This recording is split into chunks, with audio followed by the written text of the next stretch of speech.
Magandang umaga mga kapakbakan. Narito po tayo sa Tanay sa farm ng aking kaibigan na si Joey C. Joey, kumusta yung panlaban mo? Naku, namumroblema ako, Eddie Boy.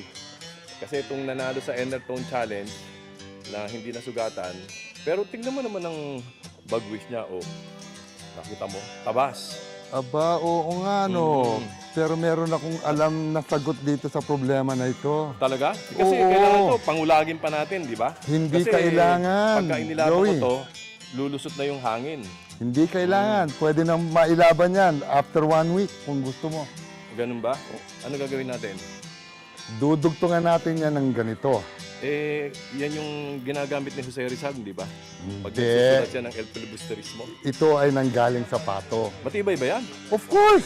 Parang original yan. Ah, ganun. Oo. So, paano yung technique?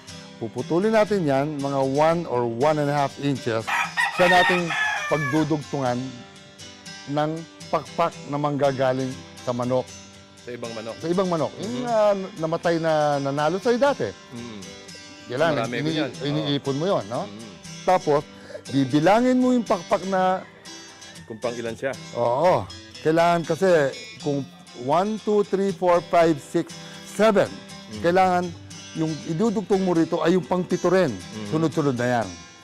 Hindi mo pwedeng... 7, 8, 9, 10. Oh, kung apat siyang nasira, apat, yan din ang kukunin mo dun sa... Yung sequence din na yan ang ipapalit mo dyan. Gugupitin natin itong na-damage na pakpak. Magtitira tayo ng mga 1 inch. Tapos itong bagwis ng pato, ang siyang gagawin natin coupling, lalagyan natin ng super glue. At yung pang-anim na pakpak, ang siyang natin isusuot dito at idudugtong. Kinakailangan ito ay align dito sa pakpak na ito. Mas mahaba ng konti kasi pantaas siya. Isang mahalaga rito, kinakailangan ang bagwis na ikakabit mo ay hakab na hakab dito sa coupling na ilalagay mo para nang sa ganon ay matibay ang kabit.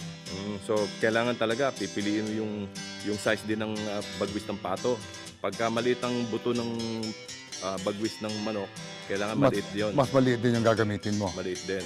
Correct. Pag malaki naman, makapal, mas makapal naman ang gagamitin mong coupling. Correct. So, kailangan to hakap para maganda ang contact ng, Oo, ng bagwis sa bagwis. Oh yes, at saka nung ilalagay natin na super glue, hindi siya magkakaroon ng kawang.